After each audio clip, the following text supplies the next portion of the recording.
আসসালামু আলাইকুম প্রিয় দর্শক, স্বাগত জানাচ্ছি পদ্মা টিভি 24 নিউজের আজকের আয়োজনে। শুরুতেই সংবাদ শিরোনাম। প্রথমেই জানিয়ে দিব, অবশেষে পদত্যাগ করে ভারত যাচ্ছেন রাষ্ট্রপতি মোহাম্মদ শাহাবুদ্দিন। এদিকে খেলা শেষ, ড ইউনূসের ফেঁসে গেলেন আসিফ নজরুল। এবার জানিয়ে দিব, ঘুরে গেল রাজনীতির মোড়, তারেকের বিরুদ্ধে ক্ষেপে গেল নেত্রী হাসিনা, শীঘ্রই পদত্যাগের হুঁশিয়ারি দিয়ে কঠিন হুঁশিয়ারি। এতক্ষণ শুনছিলেন সংবাদ শিরোনাম, এখন থাকছে বিস্তারিত। তার আগে ভিডিওটিতে একটি লাইক দিয়ে কমেন্ট করে জানিয়ে দিন আপনি আমাদের ভিডিওটি কোন জেলা থেকে দেখছেন বা শুনছেন। বাংলাদেশের রাজনীতিতে হঠাৎ করেই একটি নাটকীয় মোড় তৈরি হয়েছে। সাবেক প্রধানমন্ত্রী শেখ হাসিনা সরাসরি বর্তমান প্রধানমন্ত্রী তারেক রহমানের বিরুদ্ধে কঠোর অবস্থান নিয়েছেন এবং তাকে দ্রুত পদত্যাগের হুঁশিয়ারি দিয়েছেন।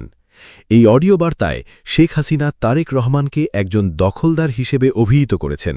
তিনি অভিযোগ করেছেন যে জুলাইয়ের গণ-অভ্যুত্থানের যে চেতনা ছিল তা ধ্বংস করে দেওয়া হয়েছে। তার বক্তব্য অনুযায়ী জনগণের ভোট চুরি হয়েছে এবং দেশের রাজনৈতিক ও প্রশাসনিক কাঠামোকে এমন এক অবস্থায় নিয়ে যাওয়া হয়েছে যা দেশের ভবিষ্যতের জন্য বিপজ্জনক। তিনি সরাসরি ঘোষণা দেন যে খুব শীঘ্রই তারেক রহমানকে পদত্যাগ করতে হবে, অন্যথায় জনগণের আন্দোলনের মাধ্যমে তাকে ক্ষমতা ছাড়তে বাধ্য করা হবে। এই বক্তব্য প্রকাশের পরপরই বাংলাদেশ আওয়ামী লীগের নেতাকর্মীদের মধ্যে ব্যাপক সাড়া দেখা যায়। দলের বিভিন্ন পর্যায়ের নেতারা শেখ হাসিনার এই বার্তাকে স্বাগত জানান। দলের যুগ্ম সম্পাদক মাহবুবুল আলম হানিফ বলেন, নেত্রী অত্যন্ত স্পষ্ট ভাষায় তারেক রহমানকে হুঁশিয়ারি দিয়েছেন এবং এতে প্রমাণিত হয়েছে যে রাজনৈতিক পরিস্থিতি সত্যিই পরিবর্তনের দিকে যাচ্ছে। তার মতে, বর্তমান পরিস্থিতিতে তারেক রহমানের পদত্যাগ এখন সময়ের ব্যাপার মাত্র। এছাড়া বাংলাদেশ ছাত্রলীগ এবং যুবলীগের নেতাকর্মীরাও সক্রিয় হয়ে উঠেছেন।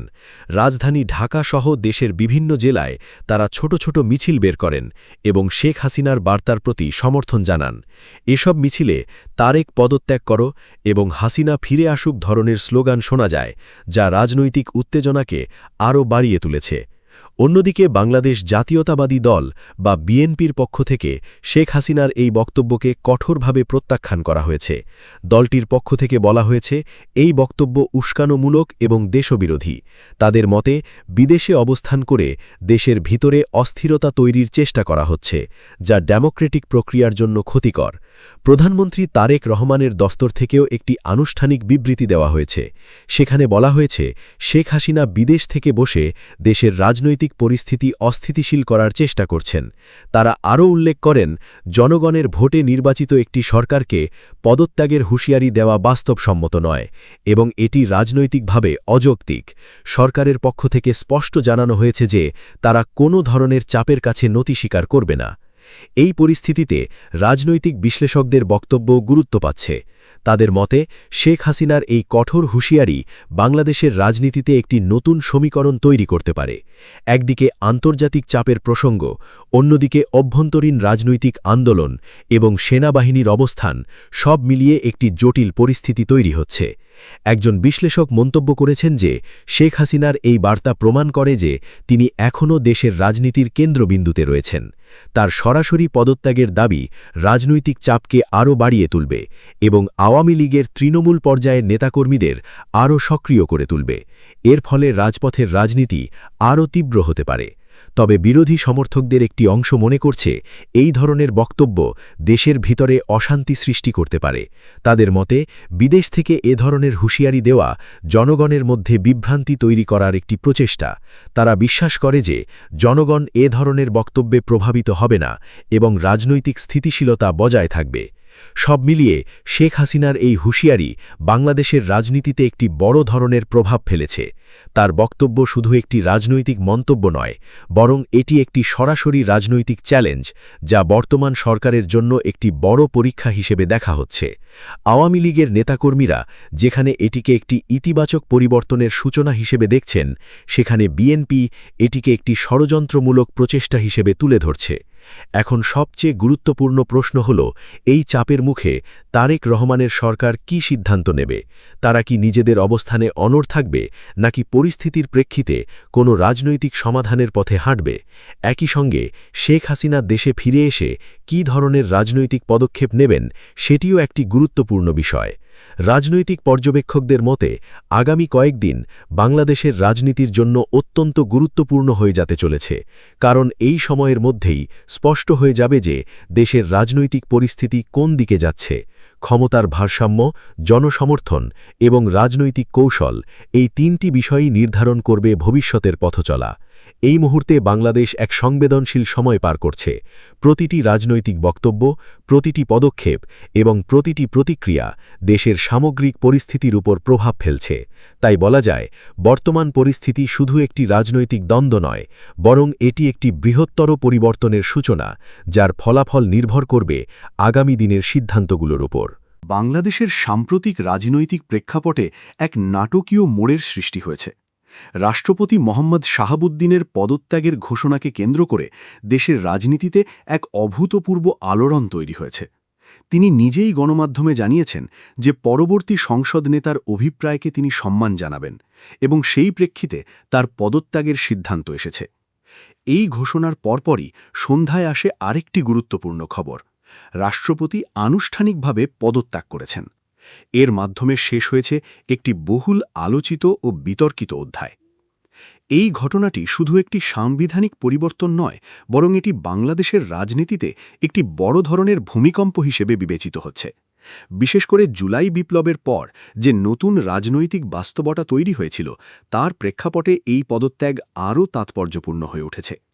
জাতীয় সংসদে এর প্রভাব পড়েছে সরাসরি এবং রাজনৈতিক অঙ্গনে নতুন সমীকরণ তৈরি হওয়ার ইঙ্গিত মিলছে।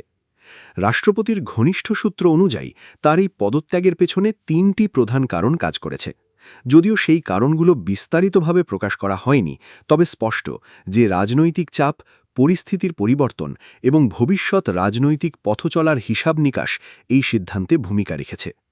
1 বছরের ব্যবধানে দেশের সামাজিক ও রাজনৈতিক কাঠামোতে যে পরিবর্তন এসেছে, তা এই সিদ্ধান্তকে ত্বরান্বিত করেছে বলেই ধারণা করা হচ্ছে। এদিকে এই পরিবর্তনের সাথে সাথে আলোচনায় উঠে এসেছে মোহাম্মদ ইউনূসের নাম। তার শাসনামলকে কেন্দ্র করে নানা প্রশ্ন ও সমালোচনা তৈরি হয়েছে। বক্তারা ইঙ্গিত দিয়েছেন যে তার শাসন ব্যবস্থায় কিছু গুরুত্বপূর্ণ ঘটনার জন্ম হয়েছে, যা দেশের রাজনৈতিক স্থিতিশীলতার ওপর প্রভাব ফেলেছে। ভবিষ্যতে তাকে জনগণের মুখোমুখি হতে হবে, এমন বার্তাও উচ্চারিত হয়েছে বিভিন্ন মহল থেকে। এই বক্তব্যগুলো স্পষ্ট করে দেয় যে রাজনৈতিক দায়বদ্ধতার প্রশ্নটি সামনে আসতে শুরু করেছে। একই সাথে আলোচনায় এসেছে আসিফ নজরুলের নামও। তাকে ঘিরে অভিযোগ উঠেছে যে বিভিন্ন ঘটনার সাথে তার সংশ্লিষ্টতা ছিল। যদিও এই বিষয়গুলো বিস্তারিতভাবে যাচাই করা হয়নি, তবে রাজনৈতিক বক্তব্যে তার নাম উল্লেখ করা হয়েছে বারবার। ফলে তার অবস্থান এবং ভূমিকা নিয়ে জনমনে প্রশ্ন তৈরি হয়েছে। রাজনৈতিক বক্তব্যের ভাষা ক্রমেই তীব্র হয়ে উঠছে।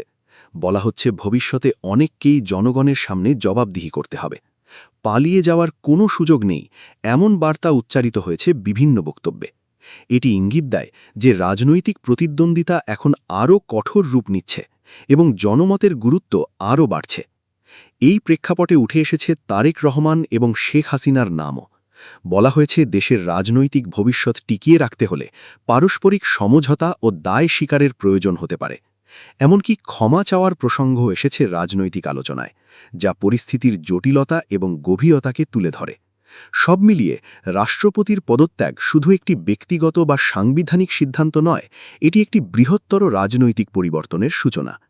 দেশের রাজনৈতিক অঙ্গনে নতুন মেরুকরণ, নতুন জোট এবং নতুন দ্বন্দ্বের সম্ভাবনা তৈরি হয়েছে। জনগণের প্রত্যাশা, রাজনৈতিক দায়বদ্ধতা এবং ক্ষমতার ভারসাম্য, এই তিনটি বিষয় এখন সবচেয়ে গুরুত্বপূর্ণ হয়ে উঠেছে। এই মুহূর্তে সবচেয়ে বড় প্রশ্ন হল, এই পরিবর্তনের পর বাংলাদেশের রাজনীতি কোন দিকে যাবে? নতুন নেতৃত্ব কি স্থিতিশীলতা আনতে পারবে, নাকি আরও অস্থিরতা তৈরি হবে? যারা আজ আলোচনার কেন্দ্রে আছেন, তাদের ভূমিকা ভবিষ্যতে কিভাবে মূল্যায়িত হবে? এসব প্রশ্নের উত্তর সময়ই দেবে। তবে একটি বিষয় স্পষ্ট, বাংলাদেশের রাজনীতি এখন একটি সন্ধিক্ষণে দাঁড়িয়ে। অতীতের সিদ্ধান্ত, বর্তমানের পদক্ষেপ এবং ভবিষ্যতের পরিকল্পনা সবকিছু মিলিয়ে একটি নতুন অধ্যায় শুরু হয়েছে। এই অধ্যায় কতটা স্থিতিশীল, কতটা সংঘাতপূর্ণ বা কতটা পরিবর্তনশীল হবে তা নির্ভর করবে রাজনৈতিক নেতৃত্ব এবং জনগণের পারস্পরিক সম্পর্কের উপর।